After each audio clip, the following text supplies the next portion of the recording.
This is the exciting world of prompting, and here is a lot of tips, including some great content from Caleb and MMA Global, as well as OpenAI. But let me start and give you the reminder from our earlier session that the prompt is not just a question, it controls how the AI functions. And this is a key point that we made earlier, and we're going to go deeper now. Now, may remember from the first session, we showed how the exact same AI model with two different contexts can lead to diametrically opposed answers. You might recall that the answer here on the left was prompted with just a little bit of context to push it towards a mathematical oriented persona, while the output on the right started off with questions about crystal and their healing power, and that pushed it towards a different kind of answer, more of this wellness, new age, spirituality view. And you actually got a different answer about a question whether lemons can detoxify the body or not, whether they change your pH balance or not. So the prompt is quite important because if you give a certain type of context and background, it may influence the type of output you're going to get. One of the tricks we shared was using the document tags. This is a delimiter that is popular in HTML, and AI has seen a lot of it. And so if you give it an expert level document as context, in your field that you're working in, even if it's not directly related to your question, you'll move the AI more into the expert mode and it will give better quality answers. On the other hand, if you really need the AI to represent the voice of the customer, then giving it verbatim transcripts and discussions will allow it to absorb the context and move into the direction that will be more within that voice of the customer that you're looking for. You can say things like ignore the document and use your expertise in organizational design to evaluate whatever the task is. That's giving it a little bit more persona steering, as well as giving it that expertise. That's even a stronger way to get the type of output you want. Now over to Caleb. So as we've seen, the AI tries to pick the next word in the sequence, but since we train an LLM on human data, it ends up picking up the biases and idiosyncrasies of humans. So this becomes interesting if you look at categories like myths and superstition. So in this image, we have on the left a smaller, less capable model, and it's being asked what happens if you smash a mirror. So it just responds factually with you smash a mirror, but as we increase the size of the model, it transitions from answering factually into responding superstitiously. So the largest model says, if you smash a mirror, you'll have 7 years of bad luck. So the LLM that's the most capable and sophisticated, that mimics human behavior the best, is actually the one that responds to this question with a superstitious answer. And our ability to understand AI has come a long way from where it was even just a year ago. It's now actually possible to pinpoint in the AI's brain where the superstition is. So here's an interesting example. I have an AI here that when I ask what happens when I smash a mirror, it answers factually. So it says the glass shatters, sharp edges are created, the coating can be damaged. But it's possible to go into the AI's brain and find out where that superstition feature got created when it learned human data and then amplify that feature. And this comes from research run by Google. So just like neuroscientists know how different parts of our human brains do different things, so our hippocampus handles memory formation, the visual cortex processes what we see, Google studied what the different part of the AI's brain does. So this feature here is references to superstition and obsessive behavior. So you can see it circled below what type of words this part of the AI's brain fires on.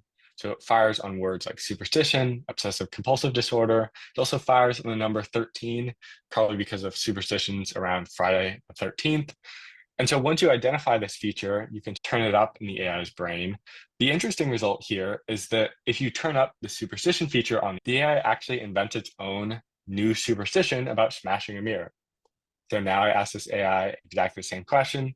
What happens when a mirror is smashed? And it says, if someone shatters a mirror while experiencing strong emotions, particularly negative ones like fear or pain, it can cause them harm by causing the reflection to become corrupted and thus induce an emotional backlash.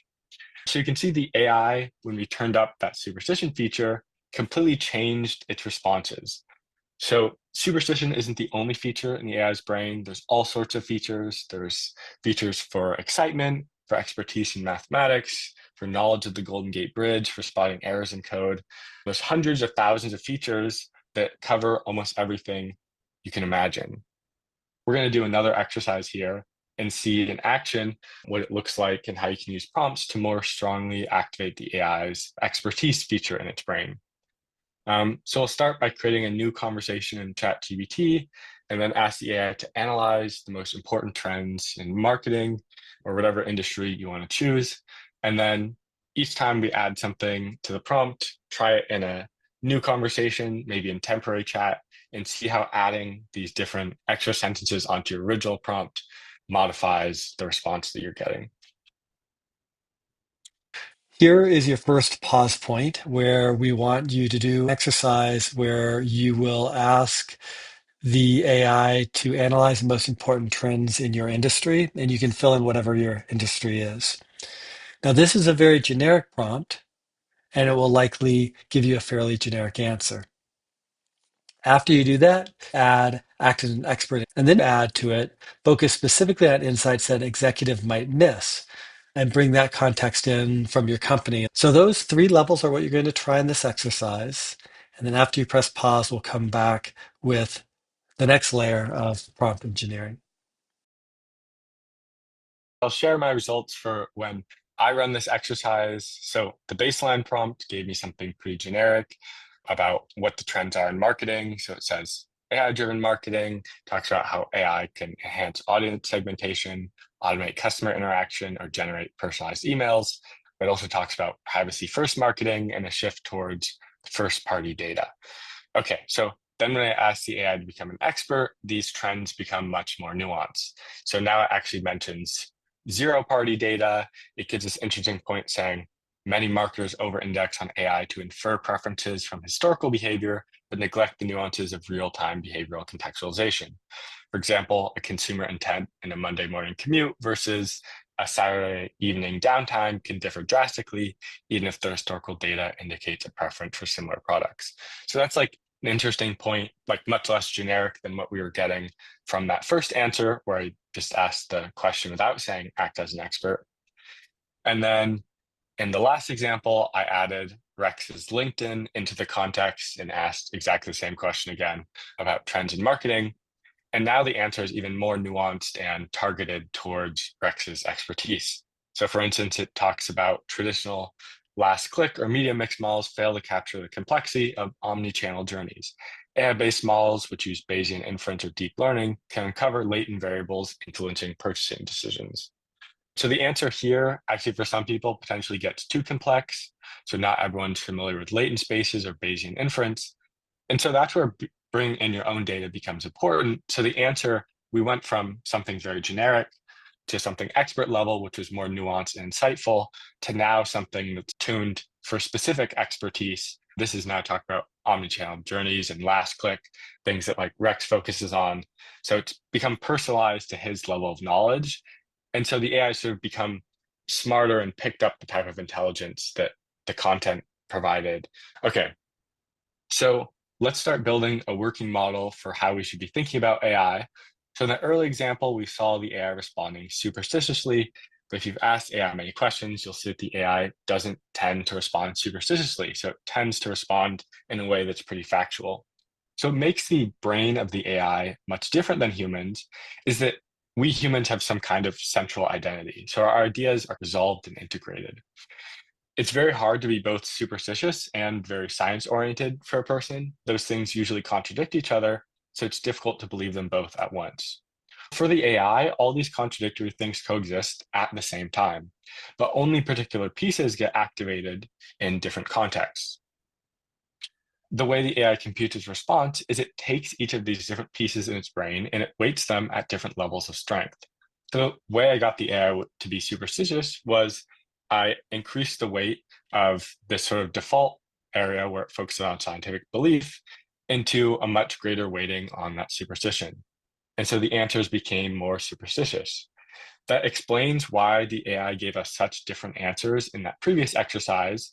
So when you tell the AI, analyze the most important trends in marketing, it doesn't strongly activate the parts of the AI's brain that corresponds to expertise and skill. In fact, a broad and generic question is going to activate this sort of part of the AI's brain that gives a generic analysis to those broad questions.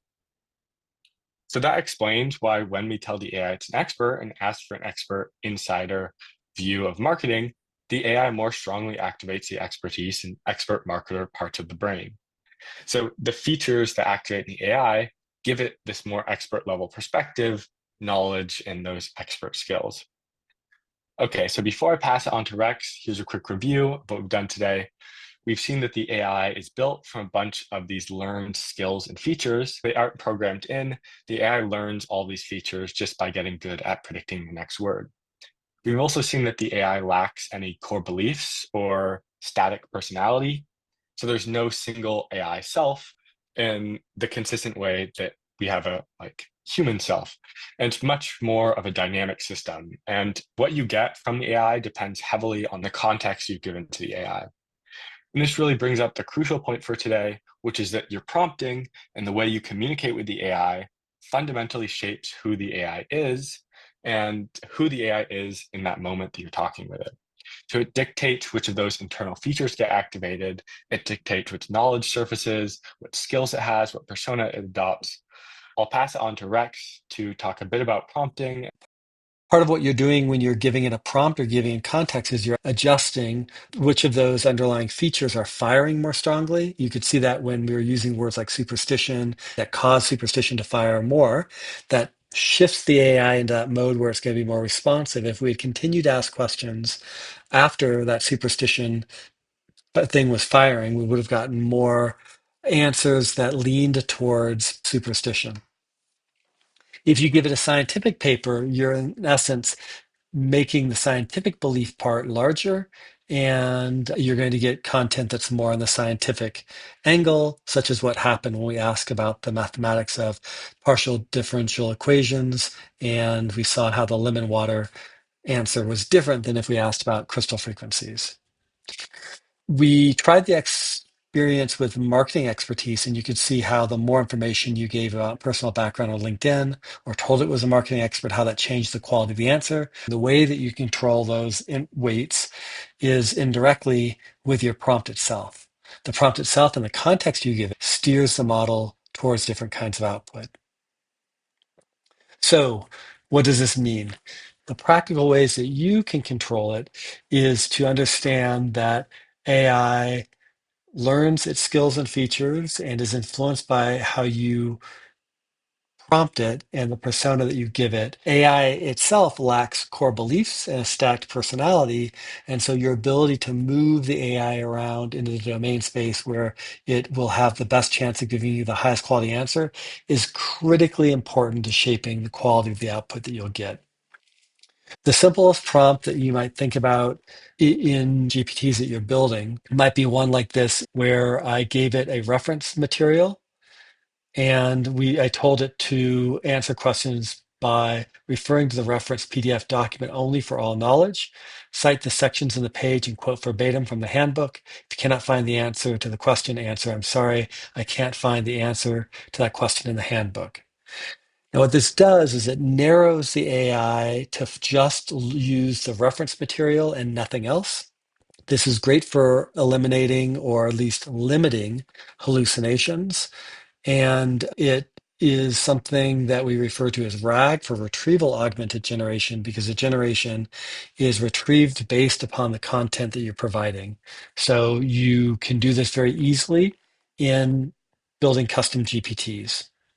Now, a more advanced version comes from OpenAI, where they say the best practice example for an HR helper would have instructions. So you'd have a paragraph or section on instructions.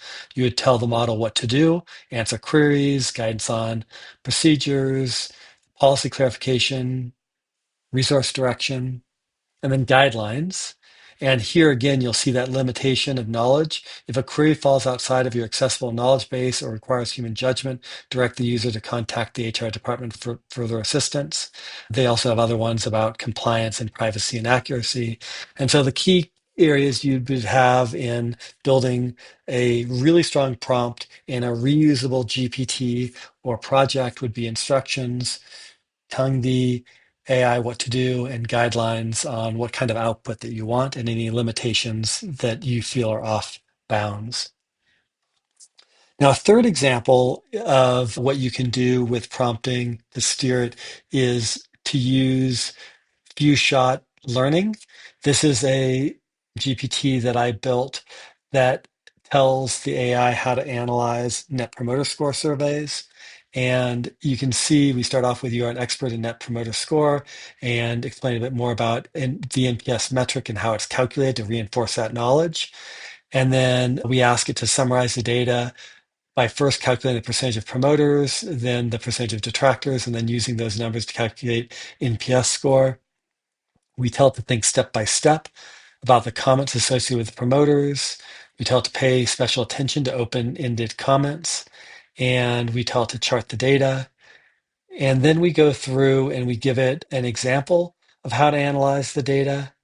We even give it a code snippet because we found in our testing that sometimes the AI would become a little bit confused about how to analyze the data. So by giving a code snippet, it gives it much more direction. You can see this markdown language with the hash tag symbol, extract comments for promoters, and then it goes through and gives this code example. And then it reminds the AI that each NPS survey may be different. Therefore, the first step is to analyze the questions, and then it gives some more example data. This is a very long prompt, and again, that's very appropriate when you're building a GPT where you're going to reuse it again and again. If you find in your testing that's failing or not quite doing something right, you can then try to tweak the prompt till you can do it right. And then you might take the output from that prompt, like I did with the code snippet, and put it into the prompt itself. So this is a much more advanced pattern to prompting where you're giving it some code, at least a one-shot code example and step-by-step instructions. Finally, this is called few-shot learning. This is where you might give it three examples, and you can see these are delimited with the example tag here for example one, example two, and then down here example three. This one follows the format of step-by-step instructions, starting with follow the standard structure, and we give it the 6 steps to go through. We explain a little bit about what in the parentheses about what these steps are meant to do. And over here in this example here, this was a GPT we built to do segmentation using Claritas's Prism system. Here you can see background and actions of the GPT. Claritas Prism has 68 segments, which are described in the attached 2023 Prism Premier segment storyboard, and the AI and the Prism segment, narratives, PDFs, directing to the documents. And then it goes through and talks about combining segments as a role of the GPT. Here's an example. And then it gives you an example and it shows what's outputted from that example. Few shot example is a great way to get better quality output and really direct the AI to the kind of output that you want. So last topic, and then we'll dive into OpenAI's part. You might wonder how we got such great output in our first session where we showed how the AI could take this image and give a really good prediction of where that picture was taken. We actually found that when we use a default prompt, we're playing GeoGuessr, whereas this image be as precise as possible, no using the internet, we only got a mediocre answer. And my co-author, Caleb Briggs, is phenomenal at prompting and context engineering. He looked at that and said, it's interesting. It's 120 miles away from the right answer. Whereas if I use a more advanced prompt that leans into the strengths that I know AI has, you can get within half a mile.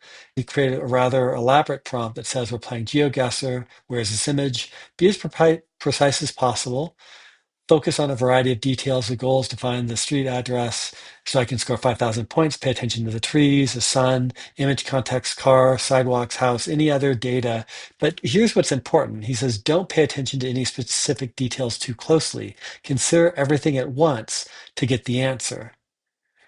Use your deep knowledge of the world to answer this rather than spending too long on specific pieces of the image. Now, why did he do that? And part of that, he found that if the AI begins to build a context of its own intuition, that the inference power of the AI is much stronger than when it tried using tools or zooming in or trying to go too deep into thinking. He ran it several different times and found that fairly consistently that if your task relates to an inference or intuition, then getting the AI to lean into that intuition and inference can give you better results than trying to get the AI to be overly analytical. So, something for you to try, I'm not saying it will always work for you, is you might try two different approaches when you're doing your evaluations and testing when you're building GPTs. One is to be that very logical step by step, leaning into the tools and capabilities. The other might be to go the opposite direction and say, what happens if we just have the AI try to build its own narrative and look at its own intuition and use its own inference to make the best types of judgment that it can make? You might actually get better output. So the key point here is that there is not an exact science to prompting. There are some good rules and guidelines, but it requires testing and iteration. That's a theme that OpenAI will end with as I hand it over to their content. To review, prompt engineering is the process of designing and refining the language we use to get the best output from a large language model. Prompts provide ChatGPT with the relevant context, information, instructions, and examples to help it formulate the most relevant response. A good prompt requires context, role, and expectations. Context grounds the model in the information required to complete the task or answer the question at hand. Role allows it to adopt a persona based on its understanding of what a marketer does or an engineer. An expectation helps them all understand how to structure its output. Are you looking for a sentence, paragraphs, bullet points, JSON, etc.? I want to quickly talk about why prompting matters and how the words we choose steer the output that the model produces. You see here 4 relatively similar prompts, which all have roughly the same context, but the desired output for each of them is different. So, I hope this helps you see how working backwards from the output you're looking for to help inform how you prompt is really important. If you're looking for a full detailed biography of a president, you'll need to write your prompt in such a way that you're very specific. You can see this last prompt here. Write a section of a biography of the 6th president of the United States, focusing only on his first year in office. If you wanted that output, but you started with write a biography for each president of the United States, it's going to provide you with 46 one-sentence summaries. So you really need to think about what you're looking to achieve and whether any single prompt can get you there, or if you need to break your prompt into a series of prompts. Let's dig into the prompt engineering techniques. I'm going to start with why persona is important. Without adopting a persona, if we ask ChatGPT to summarize perfume trends in India for the past 3 years, it will give us a pretty generic high-level summary of shifting consumer fragrance preferences. However, if we tell it that you are a marketing manager at a beauty company exploring new territories and asking it to summarize perfume trends in India for the past 3 years, it will provide a very targeted fragrance preference trend summary with details about sustainability and ingredients insights, online versus digital trends, key industry players. In summary, it will target the output towards a marketing manager, which is the persona we assigned it to. To talk about our first advanced concept, delimiters, this is the idea of using something to create a logical break in the prompt. So here we've used quotations to highlight the input text that we are asking to be translated. You can see the prompt says, translate the text delimited by triple quotes to French. Here is that text with the quotation delimiters, and the output provides us with the translations. The second key advanced topic I want to talk about is step-by-step instructions. So really breaking down the processing of a prompt into concrete steps. Here we are telling the model that it will be given text delimited by triple quotes, and we want it to start by reading the text, then provide feedback on grammar and structure, move on to rewriting the text with recommended edits, and finally, translate the text into French and Spanish.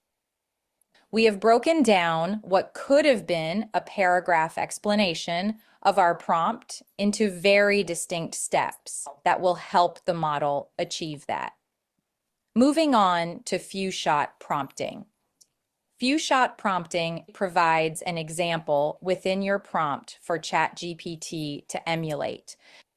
In this prompt, we've used a couple of the advanced techniques. We are telling it will be provided with a text, that its task involves 2 steps that we've broken down into step-by-step instructions. The first will be to summarize the text into one concise sentence. The second will be to translate that summary into French. We've given it more guidance in terms of creativity. We want it to not be very creative. And then we've used delimiters to provide the text to process. And last here, we've done what we call few-shot prompting, which is giving it an example of something that has already been summarized and translated. Lastly, ChatGPT is a great prompt engineer, so you can use it to help you write your prompts. I asked it to write a prompt that processes company 10K documentation, and you can see that the output has given us a very detailed prompt. I'd like to move on to how to prompt within GPTs. Obviously, it's very important within GPTs for the model to follow the instructions. And so here you can see that the prompt within GPTs is broken up into different sections. Our key takeaways are to use section headers like context, instructions, example, use spacing as well as delimiters to visually separate key parts of the input, and use formatting like Markdown to help emphasize certain key headers, key pieces of information the model should follow. Here's a good example of prompt engineering within a GPT. You might be creating a GPT for the human resources team to answer questions. Instead of putting this block of text, ideally, you're breaking into context with Markdown, saying you are a member of the human resources team, and instructions that inform the GPT that the user's question should be found in the knowledge document or should be found by browsing the web. And if it cannot be answered, the user should reach out to human resources. You can see here some of those callouts. Lastly, prompt engineering is always a process of iteration, iterating your expectation toward the model output. Our advanced prompt engineering best practices in summary are to include ample context, use delimiters, specify the steps required, provide examples, and specify your output. This is the last wrap-up section here. You made it through. A key point here is we've talked a lot about prompting and prompt engineering, and that obviously is important, but it's critically important to think about what is context engineering, which is broader. When you're pasting content at the beginning here from like the Harvard Business Review article between the brackets of document, or you're giving more background about the type of expert from your LinkedIn profile, that technically is context that you're adding. And it's more than just the prompt. When you think about prompt, you should think about 2 levels of prompt. There's a system prompt and there's a user message. And when you think about building a GPT, you're in essence building the system prompt that tells the AI how to operate. And then a person might be chatting with that GPT to ask certain user message that can help modify or direct what they want out of that GPT within the guidelines of what you define your system prompt. It can either produce that information or not. Increasingly, we're getting into a world where we have context engineering for agents, where the context we can give the AI is a lot more. We can also give it tools as well as a memory file and documents and comprehensive instructions. And those instructions might come in an API broken in different steps depending on where somebody's at through the process. You'll see that more in the yellow belt training and the Greenbelt training. But the key thing to keep in mind of where you're going with this is you want to get good at understanding these prompt and system instructions that you're creating, because this will become incredibly helpful as you come to this new world of context engineering.